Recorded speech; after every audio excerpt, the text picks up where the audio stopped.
எந்த அளவுக்கு செல்ஃபிஷா இருக்கலாம், எப்படி செல்ஃப்லெஸ்ஸா இருக்கணும், எதுல செல்ஃபிஷா இருக்கணும், எதுல செல்ஃபிஷா இருக்கக்கூடாது அப்படின்னு சொல்லி நான் பத்ரிஜி அவர்களை கேட்டேன். அதற்கு அவர் ஃபாலோ மிடில் பாத் அப்படின்னு சொல்லியிருந்தாரு. அவர் இன்ஃபேக்ட் இன்னொரு விஷயம் என்ன பண்ணுவாரு அப்படின்னு சொன்னா, அவரே சமைச்சு கொடுப்பாரு எல்லாருக்குமே. அப்போ நம்ம சமையல் செய்யும் போது நம்ம எனர்ஜியையும் எந்தூசியாஸ்டிக்கா சமைக்கணும் நண்பர்களே. அப்போ அது ருசி கூடும். அந்த என்ஜாய்மெண்ட்டும் அளவோட இருக்கணும். ஃபார் எக்ஸாம்பிள், நம்ம மைண்டுக்கான என்ஜாய்மெண்ட்டை நம்ம கொடுக்கணும். ஒரு நாள்ல ஒர்க் மட்டுமே இல்லை.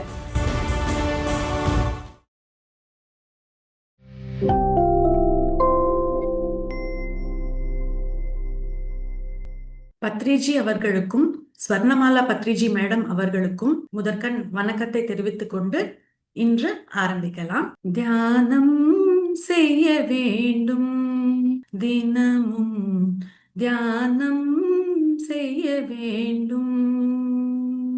தியானம் செய்தால் ஞானம், ஞானம் பெற்றால் முக்தி.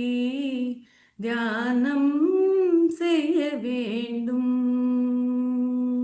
சுவாசமே சத்குரும், சுவாசமே மார்க்கம், சுவாசமே பிராணன், சுவாசமே ஜீவன், ஜீவன் சுவாசத்திலே நிலைக்க வேண்டும்.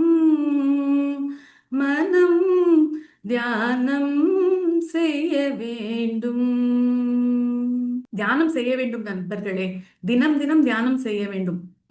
நேற்று மேடம் அவர்கள் கூறியிருந்தார்கள், பத்ரிஜியோட அனுபவங்களை கொஞ்சம் ஷேர் பண்ணும்படி அவங்க கேட்டிருந்தாங்க. அதனால இன்னைக்கு நம்ம பத்ரிஜியோட அனுபவங்கள்ல இருந்தே நம்ம ஆரம்பிக்கலாம். ஸோ நேத்தே நான் சொன்ன மாதிரி, என் பெயர் ஜெயஸ்ரீ. 2016ஆம் ஆண்டு நான் தியானத்திற்கு அறிமுகமானேன். அப்போ மனோஜ் மாஸ்டர் அவர்கள் என்னை பத்ரிஜி அவர்களிடத்தில் அறிமுகப்படுத்தி வைத்திருந்தார்கள். அப்பொழுது எனக்கு என்னோட சோல்ல இருந்து ஒரு வைப்ரேஷனும் வந்தது, கைடன்ஸும் வேணும்னு கேட்டுச்சு என்னோட சோல்ல. அப்ப அதுக்கேத்த மாதிரி அதுக்கப்புறமா அங்க இருந்த சம்பவங்களை நான் உங்ககிட்ட ஷேர் பண்ணிக்க விரும்புறேன் இன்னைக்கு. அங்க நிறைய இன்டராக்டிவ் செஷன்ஸ் போயிட்டு இருந்தது GCSSல. அதுக்கப்புறமா ஒரு கேள்வி பதில் செஷன் இருந்தது. அப்ப அந்த கேள்வி பதில் செஷன் அட்டன் பண்ணும்போது எனக்கு மனசுல ஒரு கேள்வி தோன்றிற்று. அப்ப என்ன அது அப்படின்னா, வாழ்க்கையில நம்ம ஏதாவது கத்துக்கணும், இல்லைன்னா ஏதாவது முன்னேறணும் அப்படின்னு சொன்னா, சில பேர் உன் வேலையை நீ பாரு, நீ முதல்ல உன்னை கவனிச்சுக்கோ அப்படின்னு சொல்லுவாங்க.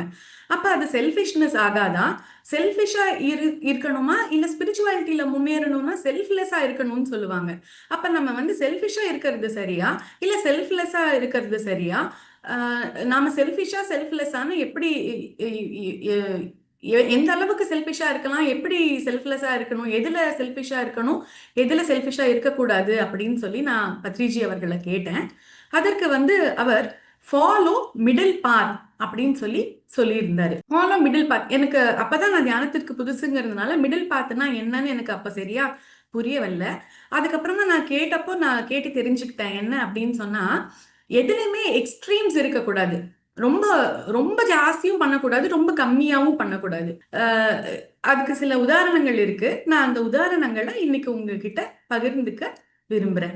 முதலாவதாக யுக்த ஆகாரம். ஆரம்பமே இந்த 5 finger கான்செப்ட் அப்படின்னு சொல்லுவாங்க. Body, mind, soul, intellect, all that is. Body, mind, soul, intellect, all that is அப்படின்னு சொல்லுவாங்க. ஸோ நம்ம பாடியில இருந்து, நம்ம இந்த பிசிக்கல் வேர்ல்ட்ல இருக்கிறதுனால நம்ம பாடியில இருந்தே ஆரம்பிக்கலாம். முதலாவதாக யுக்த ஆகாரம். ஆகாரத்தை எப்படி எடுத்துக்கணும் அப்படின்னு சொல்லுவாரு. ஆகாரம் சுத்த சாத்வீகமாக இருக்கணும் நண்பர்களே. சுத்த சாத்வீகம், ரைட் ஃபுட், நல்ல குவாலிட்டி ஃபுட்டு அளவான குவான்டிட்டியில சாப்பிடணும். அளவான குவான்டிட்டி இல்லைன்னா ரொம்ப ஜாஸ்தியாகவும் சாப்பிடக்கூடாது, அதுக்குன்னு ரொம்ப கம்மியாகவும் சாப்பிட்டாலும் நம்மளுக்கு எனர்ஜி, நம்ம டே டு டே ஆக்டிவிட்டி செய்யறதுக்கான எனர்ஜி பத்தாது. அதனால நம்ம உடலுக்கு ஏற்ற மாதிரி, நம்ம உடல்ல பசி இருக்கும் போது மட்டுமே நம்ம சாப்பிடணும் நண்பர்களே. சில பேர் சொல்லுவாங்க இந்த டைமுக்கு சாப்பிட்டுடணும் அப்படின்னு அது சரியான மெக்கானிசம் கிடையாது. எப்போ நம்மளுக்கு பசி என்ற உணர்வு ஏற்படுகிறதோ அப்பொழுது மட்டுமே நாம் உணவு உட்கொள்ள வேண்டும். அதற்கு பின்னாடி அந்த உணவை எப்படி சமைக்கிறோம் என்பதும் மிக முக்கியமான ஒன்று. நம்ம எண்ணங்கள் வந்து தூய நிலையில வைத்துக்கொண்டு, இல்லைன்னா எண்ணங்கள் அற்ற நிலையில நம்ம செய்யும் செயலை சரிவர செய்வது ரொம்ப ரொம்ப முக்கியம் நண்பர்களே. ஏதோ ஒரு கோபத்தோடையோ இல்லைன்னா ஒரு நெகட்டிவான இமோஷனோடையோ நம்ம வந்து சமையல் செய்யக்கூடாது. ஏன்னா நம்ம சமைக்கிறத சாப்பிடுற எல்லாருக்குமே அதனுடைய பாதிப்பு கண்டிப்பாக இருக்கும். அதனால நம்ம சமைக்கும் போது ரொம்ப கேர்ஃபுல்லா ரொம்ப ப்ராப்பரா சமைக்கணும் அப்படின்னு சொல்லி சொல்லுவாரு. அவர் இன்ஃபேக்ட் இன்னொரு விஷயம் என்ன பண்ணுவாரு அப்படின்னு சொன்னா, அவரே சமைச்சு கொடுப்பாரு எல்லாருக்குமே. வீட்டுல வந்து யாருக்கு எனர்ஜி அதிகமா இருக்கோ, இந்த எத்தனை பேர் இருக்காங்களோ அந்த இடத்துல யாருக்கு எனர்ஜி அதிகமா இருக்கோ அவங்க வந்து சமைக்கணும் அப்படின்னு சொல்லி அவர் ஆசையா அன்பா பரிவோட எல்லாருக்கும் சமைச்சு கொடுப்பாரு நண்பர்களே. ஒரு தடவை என்ன இருந்ததுன்னா, நான் பாண்டிச்சேரிக்கு போயிருந்தேன். பாண்டிச்சேரிக்கு போயிருந்தப்போ நான் அப்பதான் தியானத்துக்கு வந்த புதுசுன்னு சொன்னேன் இல்லையா, அவர் சமைச்ச உணவை நான் உட்கொண்டதில்லை. அப்போ ஒரு பாண்டிச்சேரிக்கு போயிருந்தப்போ எனக்கு ஒரு வாய்ப்பு கிடைச்சது. எல்லாரும் சொன்னாங்க அவர் சூப்பரா சமைப்பாங்க அப்படின்னு சொல்லி. நாங்க வெளியே உட்கார்ந்து சாப்பிட்டப்போ அது அவ்வளவா ருசிக்கவில்லை. அப்பா இதுதான் அவர் பண்ணதா அப்படின்னு கேட்டதுக்கு, இல்ல அவர் பண்ணது அங்க இருக்கு பாருமா அப்படின்னு சொல்லி எனக்கு கொடுத்தாங்க. அது உட்கொண்டப்போ எனக்கு தெரிஞ்சது, அத்தனை சுவைமிக்க உணவை நான் வாழ்நாளிலே சுவைத்ததே இல்லை நண்பர்களே. அது அவ்வளவு ருசிகரமாக இருந்தது. அப்போ நம்ம சமையல் செய்யும் போது நம்ம எனர்ஜியையும் நம்ம நம்ம எந்தூசியாஸ்டிக்கா சமைக்கணும் நண்பர்களே. அப்போ அது வந்து ருசி கூடும். அவரோட எனர்ஜி, அவரோட கையால சமைச்ச சமையல் வந்து எப்போ நான் ஒரு 4-5 தடவை அதுக்கு பிறகு சுவைத்திருக்கிறேன். அத்தனை முறையும் எங்கே கவனம் இருந்தாலும் அதையெல்லாம் மறைஞ்சு போய் அவரோட அந்த அந்த சாப்பாட்டோட ருசிக்கு நம்ம வந்து ருசிச்சு சாப்பிடும் போது அந்த எனர்ஜி வந்து ரொம்ப நல்லா கிடைக்கும். அதுக்கப்புறமா அவர் இன்னொன்னு கூட சொல்லியிருக்காரு நண்பர்களே. என்னன்னா, சாப்பாட்டை வந்து அவசர அவசரமா முழுங்க கூடாது. அதை நல்லா மென்னு ருசிச்சு அதுக்கப்புறமா தான் அதை வந்து முழுங்கணும். அதே போல சாப்பாட்டு விஷயத்துல அவர் 2 ரெஸ்ட்ரிக்ஷன்ஸ் தான் வைக்கிறாரு. ஒண்ணு வந்து பூண்டு சாப்பிடக்கூடாது நண்பர்களே. பூண்டு ஏன் சாப்பிடக்கூடாது அப்படின்னு சொன்னா, பூண்டு வந்து வெஜிடேரியன்ஸை வந்து நான் வெஜிடேரியன்ஸா கன்வெர்ட் பண்றதுக்கான, நான்வெஜ் சாப்பிடணும்னு ஆசையை தூண்டக்கூடியவர்களின் கைகளால் அது உருவாக்கப்பட்டதுனால் அது வந்து சரியான உணவு கிடையாது. அதனால பிசிக்கல் பாடிக்கு மெடிசினல் பெனிஃபிட்ஸ் எவ்வளவோ இருக்கு அப்படின்னு நிறைய பேர் சொன்னால் கூட அது நல்ல உணவு ஆகாது நண்பர்களே. அது சரியான உணவு கிடையாது. அதனால நம்ம யாரும் பூண்டு சாப்பிடக்கூடாது. அதே மாதிரி மஷ்ரூமும் நல்லதில்லை அப்படின்னு சொல்லி சொல்லுவாரு. பிரமிட் மாஸ்டர்ஸ் யாரும் மஷ்ரூமும் சாப்பிடக்கூடாது அப்படின்னு சொல்லி சொல்லுவாரு. Plant food, right vegetables, right fruits இதுவே உட்கொள்ள வேண்டும் நண்பர்களே. சாத்வீக உணவையே உண்ண வேண்டும். ஏன்னா நம்ம மனித உடலே வந்து சாத்வீக உணவுக்காக தான் படைக்கப்பட்டது. உணவு என்பது நம் வாழும் வாழ்க்கையிலே நம்மை மேலே மேலே நம் செய்ய நினைக்கும் காரியங்களை செய்து எட்ட வேண்டிய தூரத்தை எட்டுவதற்கு தேவையானதே தவிர அதை விடுத்து அளவுக்கு மீறி சாப்பிட்டு நம் உடலை பாடுபடுத்தி கொள்ளக்கூடாது. இது வந்து யுக்த ஆகாரம். அடுத்தபடியா நம்ம பார்க்க இருக்கிறது வந்து யுக்த விஹாரா. விஹாரானா நம்ம எல்லாருக்குமே ரொம்ப பிடிக்கும் நண்பர்களே. என்ஜாய்மெண்ட் அப்படின்னு சொல்லுவாங்க. அப்ப அந்த என்ஜாய்மெண்ட்டும் அளவோட இருக்கணும். ஃபார் எக்ஸாம்பிள், நம்ம மைண்டுக்கான என்ஜாய்மெண்ட்டை நம்ம கொடுக்கணும். ஒரு நாள்ல ஒர்க் மட்டுமே இல்லை, ஒரு நாள்ல வேலை மட்டுமே நம்ம செய்யணும் அப்படின்னு இல்லை நண்பர்களே. நம்ம இந்த வாழ்க்கையை வந்து நம்ம என்ஜாய் பண்ணணும். அதுதான் நம்மளுக்கு வந்து ஒரு ஒரு ஆனந்தத்தை கொடுக்கும். எப்படி என்ஜாய் பண்ணலாம்? ஒரு கிரிக்கெட் விளையாடுறது ஒரு என்ஜாய்மெண்ட், பாட்டு கேட்கறது மைண்டுக்கு ஒரு என்ஜாய்மெண்ட், இப்படி புக்ஸ் படிக்கிறது மைண்டுக்கு ஒரு என்ஜாய்மெண்ட். அப்ப இந்த என்ஜாய்மெண்ட்டும் இருக்கணும். அந்த என்ஜாய்மெண்ட்டும் மிதமான அளவுல இருக்கணும் நண்பர்களே. எந்த எக்ஸ்ட்ரீம்ஸ்க்கும் போயிடக்கூடாது. நம்ம கரெக்டான அளவுல இந்த மிதமான என்ஜாய்மெண்ட் ஆனது இருக்க வேண்டும். அடுத்தபடியாக யுக்த சேஷ்டா. யுக்த சேஷ்டான்னா என்ன அப்படின்னா, நம்ம சரியான நேரத்துல சரியான வேலைகளை செய்ய வேண்டும். சரியான நேரத்திலே சரியான வேலைகள்னா, இப்போ உதாரணத்துக்கு நம்ம ஆஃபீஸ்ல இருக்கோம்னு வச்சுக்கலாம். நம்ம ஆஃபீஸ்ல இருக்கோம் அப்படின்னு சொன்னா, நம்ம ஆஃபீஸ்ல கொடுக்கப்பட்டிருக்கிற வேலையை முழுமையாக செஞ்சு முடிக்கணும், கவனத்துடன் செஞ்சு முடிக்கணும் நண்பர்களே. ஆஃபீஸ்ல இருந்தபடி வீட்டை பத்தி ஆலோசிப்பதோ, வீட்டுல இருந்தபடி ஆஃபீஸ் பிரச்சனைகளை ஆலோசிப்பதோ சரியான முறை கிடையாது. நம்ம எந்த இடத்துல இருக்கோமோ அங்க நம்மளை முழுமையா அர்ப்பணித்து கொண்டு அத வந்து அந்த வேலையை சரிவர செஞ்சு முடிச்சாதான் நம்மளுக்கு ப்ராக்ரஸ் இருக்கும் நண்பர்களே. வேலையும் மிதமாக தான் செய்ய வேண்டும். அதீதமாக ஒரு சில நாள் நம்மளுக்கு ஆஃபீஸ்ல ஒர்க் ப்ரெஷர் இருக்கிறதுனால கொஞ்சம் எக்ஸ்ட்ரா ஒர்க் இருக்குன்னா ஒரு சில நாள் அது ஓகே. ஆனா அதே ஒரு லைஃப் ஸ்டைல் மாதிரி எடுத்துக்கிறது நம்மளுக்கு நல்லது கிடையாது நண்பர்களே. எல்லாமே மாடரேட்டா தான் இருக்கணும். அடுத்தபடியாக யுக்த ஸ்வப்னா. யுக்த ஸ்வப்னா அப்படின்னா நம்ம தூக்கமும் அதிக நேரம் தூங்கி விடக்கூடாது, குறைந்த நேரமும் தூங்கி விடக்கூடாது. இப்போ இதுக்கு எக்ஸாம்பிள் சொல்லணும்னா, நம்ம எக்ஸாம்பிளை விட நம்ம ஆக்ஷன்ஸ் சரியாக இருக்கு. யார் ஒருத்தங்க நல்லா பாடுபட்டு முழுமையா, அதாவது என்ன வேலை இருக்கோ அதை முழு மனதோடு 100% கொடுத்து செய்ய வேண்டும் நண்பர்களே. 100% கொடுத்து செய்தவர்களுக்கு தூக்கம் தன்னாலேயே நன்றாக அமைந்துவிடும். அப்ப இந்த யுக்த ஸ்வப்னா வரும்போது எனக்கு இன்னும் 2 என்னோட லைஃப்ல நடந்த எக்ஸ்பீரியன்ஸை நான் ஷேர் பண்ண விரும்புறேன். நான் ஏஸ்ட்ரல் டிராவல் அப்படிங்கிற ஒரு விஷயத்த வந்து இங்க வந்து தான் கத்துக்கிட்டேன். அதாவது தியானம் பண்ண பண்ண நம்மளுக்கு தூக்கத்துல என்ன நடக்குது அப்படி தியானத்தின் மூலமா அனுபவம் பெறுவாங்க. இப்பதான் தியானத்துக்கு வந்திருக்காங்க, அவங்களுக்கு எனர்ஜி இன்னும் பத்தல அப்படிங்கிற நேரத்துல நம்ம தூக்கத்துல கனவின் வழியாகவோ இல்ல ஏஸ்ட்ரல் டிராவல் வழியாகவோ நமக்கு சில எக்ஸ்பீரியன்சஸ் கிடைக்கும். அது நம்ம நினைவிலையும் இருக்கும். நம்ம தியான பயிற்சி செய்து கொண்டே தியான நித்ரா செய்தோமானால் அப்ப அது எல்லாமே நமக்கு நினைவுல இருக்கும். அதுக்கான எக்ஸ்பீரியன்சஸ் நான் வந்து 2 ஷேர் பண்றேன். ஸோ ஒன்று வந்து என்ன அப்படின்னா, எனக்கு அனிமல்ஸ்னா ரொம்ப பிடிக்கும் நண்பர்களே. அனிமல்ஸ் கிட்ட கம்பேஷன் இருக்கு. ஆனா அது பக்கத்துல வந்தா எனக்கு ஒரு விதமான கொஞ்சம் பயம் இருக்குன்னு வச்சுக்கோங்களேன். அப்போ ஒரு நாள் என் கனவுல என்ன ஆச்சு அப்படின்னா, நான் வந்து ஒரு அனிமல் வேர்ல்டுக்குள்ள போயிட்டேன். அப்ப அந்த அனிமல் வேர்ல்டுக்குள்ள போனப்ப என்ன ஆச்சுன்னா, அந்த அனிமல்ஸ் எல்லாம் என் கால் மேல ஏறி ஏறி விளையாடுது. அது அவ்வளோ விவிடா, அவ்வளோ உண்மையானதா எனக்கு வந்து அனுபவிக்கிறேன். அப்ப அத்தனை அனிமல்ஸும் ஃப்ரெண்ட்லியா பார்த்து நல்லா கண்ணோட கண்ணு பார்த்துட்டு அப்படி போனாங்க. அந்த அனுபவம் என்னால மறக்கவே முடியாது நண்பர்களே. அப்ப அனிமல்ஸ் மேல நம்ம அன்பு வைக்கணும். அவங்களும் நம்ம நண்பர்கள், நண்பர் இனம் தான் அப்படிங்கறத நான் நல்லாவே புரிஞ்சுக்கிட்டேன். அவங்க வேற்று விரோதமானவர்கள் கிடையாது. அவங்களும் அன்பு பெறதான் இங்க வந்திருக்காங்க அப்படிங்கறது எனக்கு புரிஞ்சுது. அது போல இன்னொரு நாள் வந்து துர்கா தேவி சிங்கத்தின் வாயிலாக வந்து என் முதுக கொஞ்சம் அப்படியே தட்டி கொடுத்து முன்னுக்கு போ அப்படின்னு சொல்ற மாதிரியான ஒரு கனவு. இது போல நிறைய கோவில்கள், புனித இடங்கள், அது எல்லாத்துக்கும் கூட நம்ம ஆஸ்ட்ரல் டிராவல் வழியா போகலாம். ஒரு நாள் வந்து அந்த மாதிரி நிறைய அனுபவங்கள் வரும். நம்ம தியானம் செஞ்சு தியான நித்ரா செய்யறதன் மூலமா இந்த மாதிரி சில விஷயங்களும் நடைபெறலாம். இத்தனை விஷயங்கள் நடைபெற்றாலுமே நம்ம டீப் ஸ்லீப் அப்படிங்கிறது தான் ஒரு யுக்தமான ஸ்வப்ன நிலை அப்படின்னு சொல்றாரு.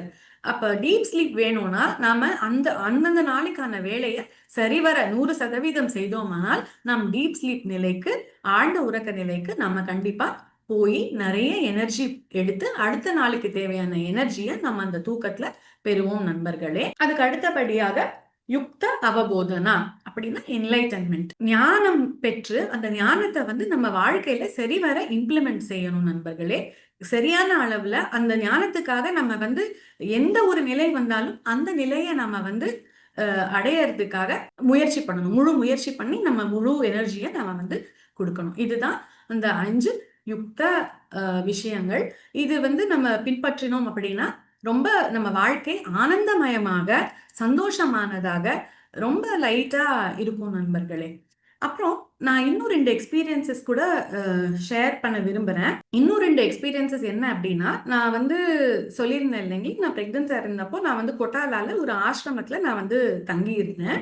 எனக்கு ஆசிரமத்துல தங்கணும்னு ஒரு கோரிக்கை இருந்ததுனால நானும் என் கணவரும் அங்க சென்றிருந்தோம்.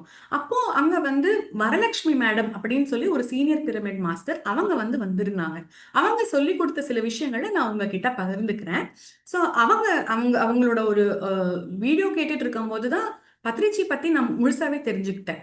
அதாவது அவர் ஒரு உயர்ந்த நிலை மாஸ்டர் என்பதாகவும், அதே மாதிரி அவரிடம் அனிமல்ஸ், நாங்க எல்லாருமே கூட உங்களால படைக்கப்பட்டவங்க தானே, அப்ப எங்களை வந்து இந்த மனித இனம் ரொம்ப பாழ்படுத்தி ரொம்ப துன்பப்படுத்துறாங்க. எங்களை வாழ விடுவதில்லை, எங்களுக்கும் வாழ உரிமை வேணும், எங்களை வந்து கொஞ்சம் காப்பாத்துங்க அப்படின்னு சொல்லி அவங்க கேட்டதுனால அவங்க மேல இறக்கப்பட்டு இந்த அவர் வந்து இந்த பூமியில அவங்களுக்காகவும் ஜென்மிச்சதாக கேள்விப்பட்டேன் நண்பர்களே.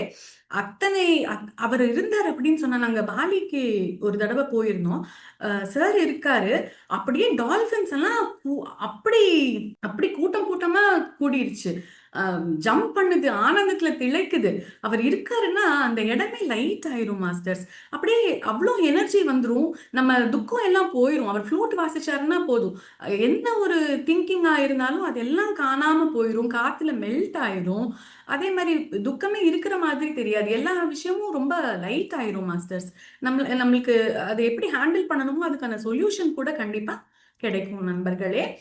அப்புறம் வந்து இது இது ஒரு அனுபவமா. அப்போ அந்த மேடம் அவங்களுக்கு நேர்த்த ஒரு அனுபவத்தை பத்தி சொல்லியிருந்தாங்க. இந்த செல்ஃபிஷ்னஸ் செல்ஃப்லெஸ்னஸ் சொன்னாலே அதுக்கான ஒரு எக்ஸாம்பிள் கூட.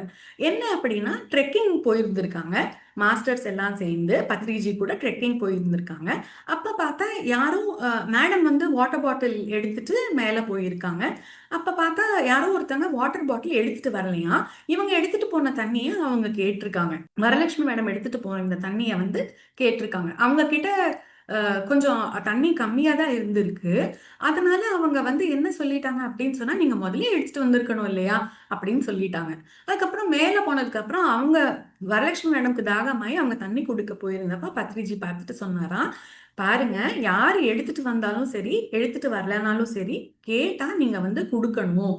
அப்ப நீங்க குடுக்க கூடாதுன்னு சொன்ன தண்ணிய வந்து இப்போ வேண்டாம் அப்படின்னு சொல்லிட்டாரு. அந்த தண்ணியை நீங்க குடிக்காதீங்க அப்படின்னு சொல்லி, இந்த தண்ணி பூமிக்கு சொந்தமானது. அப்படி இது வந்து உங்களுடைய தண்ணி, என்னுடைய தண்ணின்னு எந்தவித பாகுபாடும் இல்ல அப்படின்னு சொல்லிட்டாரு. அதாவது எது அப்படின்னா, நம்ம செல்ஃப்லெஸ் இருக்க வேண்டியது அவ்வளோ தூரத்துக்கு இருக்கு நண்பர்களே. யாராவது கேட்டாங்கன்னா நம்ம இம்மீடியட்டா நம்ம வந்து கொடுத்துடணும் அப்படிங்கிறது தான் அந்த லெசன். ஒருவேளை அவங்க அந்த தண்ணியை குடிச்சிருந்தாங்கன்னா, யாரோ ஒருத்தங்க கேட்காத தண்ணியை அவங்க குடிச்சது மாதிரி ஆயிருந்திருக்கும். அதுல இருந்து என்ன சார் வந்து காப்பாத்தி முன்னுக்கு எடுத்துட்டு போயிட்டாரு அப்படின்னு சொல்லி அவங்க விளக்கினாங்க நண்பர்களே.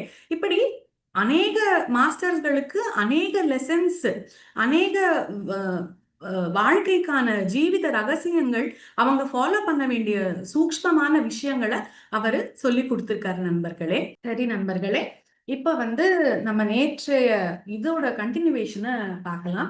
முக்தி மார்க்கம், முக்தியின் வாயிற்கால் பிரகடனம், நம்ம முமுட்ச பிரகடனம், முதல் பிரகடனமான வைராகிய பிரகடனத்தை முடிச்சிருந்தோம். இப்ப வந்து முமுட்ச பிரகடனத்தை பார்க்கலாம். முமுட்ச பிரகடனம்ல முக்கியமான பாயிண்ட்ஸை மட்டும் நம்ம இன்னைக்கு பார்க்கலாம் நண்பர்களே. நேத்தே பார்த்திருந்தோம், 2 மார்க்கங்கள் உண்டு. சாஸ்திரங்களில 2 மார்க்கங்கள் உண்டு. ஒன்று நிவர்த்தி மார்க்கம், இன்னொன்று பிரவர்த்தி மார்க்கம்.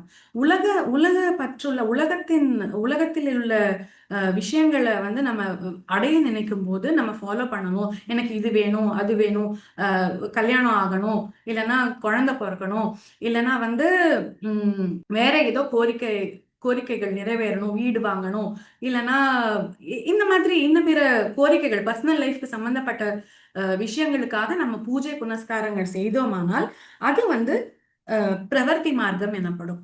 அதுவே நிவர்த்தி மார்க்கம்னா என்னன்னா, இந்த உலக அனுபவங்கள் எனக்கு போதுமானவை, எல்லாருக்கும் எல்லாமும் கிடைக்கவும் பெற்றிருக்கு, எல்லாருக்கும் எல்லாமும் இல்லாமலும் இருந்திருக்கு, யார் ஒருவருக்கும் அனைத்தும் கிடைத்ததில்லை, எனக்கு கிடைச்சதை வச்சு நான் திருப்தி பட்டுட்டு ஆனந்தமா இருக்கேன், எனக்கு இந்த உலக அனுபவமானது போதும், நான் முக்தி நிலையை அடைய விரும்புறேன், அதாவது கடவுளை அடைய விரும்புறேன், ஞானம் பெற விரும்புறேன் அப்படின்னு நினைக்கிறவங்க நிவர்த்தி மார்க்கத்தை ஃபாலோ பண்ணுவாங்க. அப்ப இந்த நிவர்த்தி மார்க்கம்னா என்ன? தியான சாதனை. தியான சாதனை தான் நிவர்த்தி மார்க்கம். தியான மார்க்கம், ஞான மார்க்கம்னு 2 உண்டு. ஞான மார்க்கம்னா ஒவ்வொரு விஷயத்தையும் அலசி அலசி ஆராய்ஞ்சு அதுக்கான முடிவுக்கு நம்ம வர்றது. தியான மார்க்கம்னா ரொம்ப சுலபம் மாஸ்டர்ஸ். சுவாசத்தின் மீது தியாசம், அதுவே தியான மார்க்கம் ஆகும். ராமர் வந்து சொல்றாரு, நீங்க சொல்றீங்க இந்த மாதிரி வாசனைகள், நம்ம பூர்வ ஜென்மத்துல நல்ல வாசனைகள் பெற்றிருந்தால்தான் நம்மளால முன்னேற முடியும் அப்படின்னு சொன்னா, எனக்கு வந்து பூர்வ ஜென்மம் நல்லா இல்லை அப்படின்னு சொன்னா, நல்ல வாசனைகள் இல்லை அப்படின்னா, அப்ப நான் வந்து என்ன செய்யறது அப்படின்னு சொல்லி கேக்குறாரு. அப்ப அதுக்கு வந்து வசிஷ்ட மகரிஷி சொல்றாரு, இந்த மாதிரி எல்லாமே விதிவசம் அப்படின்னு சொல்லி விடுறது ஏற்கப்படாது. யாரு எந்த ஒரு மனிதருமே முயற்சி செய்தால் அவங்களோட முயற்சிக்கு தகுந்த மாதிரி, அவங்களோட கர்ம விதிக்கு தகுந்த மாதிரி அவங்களுக்கு ரிசல்ட் கண்டிப்பாக கிடைக்கும். நம்ம திருவள்ளுவர் கூட சொல்லியிருக்காரு, தெய்வத்தால் ஆகாதெனினும் முயற்சி மெய்வருத்த முயற்சி கூலி தரும் அப்படின்னு சொல்லி சொல்லியிருக்காரு இல்லைங்களா? அதனால நம்ம முயற்சியை வந்து எப்பவுமே கைவிடக்கூடாது. நம்ம முயற்சிக்கான பலன் கண்டிப்பாக கிடைக்கும் நண்பர்களே. அது பற்றி அணுவளவும் நம்ம எந்தவித சந்தேகத்துக்கும் பட வேண்டாம். இன்ஃபேக்ட் இதுல வந்து எனக்கு எப்பவுமே இது நடந்திருக்கு நண்பர்களே. தியானம் ஒரு நல்ல மனசோட ஒரு செல்ஃப்லெஸ்ஸா உட்கார்ந்து ஒரு நல்ல மனசோட உட்கார்ந்து தியானம் பண்ணும்போது ஏதோ ஒரு நல்ல விஷயம் தானாக நடந்து விடும் நண்பர்களே. நம்ம அதை தேடி போக வேண்டியதே அவசியம் இல்லை. அதுவா நம்மளை தேடி வந்து விடும். அந்த அளவுக்கு தியானம் வந்து ரொம்ப பவர்ஃபுல்லானது, எஃபெக்டிவ் ஆனது. ஒவ்வொரு தடவையும் ஒரு நல்ல எக்ஸ்பீரியன்ஸோ, ஒரு நல்ல வைப்ரேஷனோ, ஒரு நல்ல எனர்ஜியோ, இல்ல மனது குதூகலமா இருக்கிறதோ, இல்ல எனர்ஜி வர்றதோ, செயல்கள் செய்வதற்கு எல்லாமே வந்து ரொம்ப நன்மைகளா நமக்கு அமைந்து விடுகிறது. நம்ம தியானம் செய்துட்டே வந்தோம் அப்படின்னா தத்துவமசி தத்துவமசி என்கிற நிலையை கூட நம்ம அடைந்து விடலாம். தத்துவமசின்னா என்ன? நாம நாம வேற, கடவுள் வேற இல்ல. நாமளும் அந்த கடவுள்ல ஒரு துகள், ஒரு பகுதி அப்படிங்கறத உணர்றதுதான் தத்துவமசி. நான் வேறு இல்லை, நீ வேறு இல்லை என்று உணர்வதுதான் அந்த தத்துவமசி நிலையாகும் நண்பர்களே.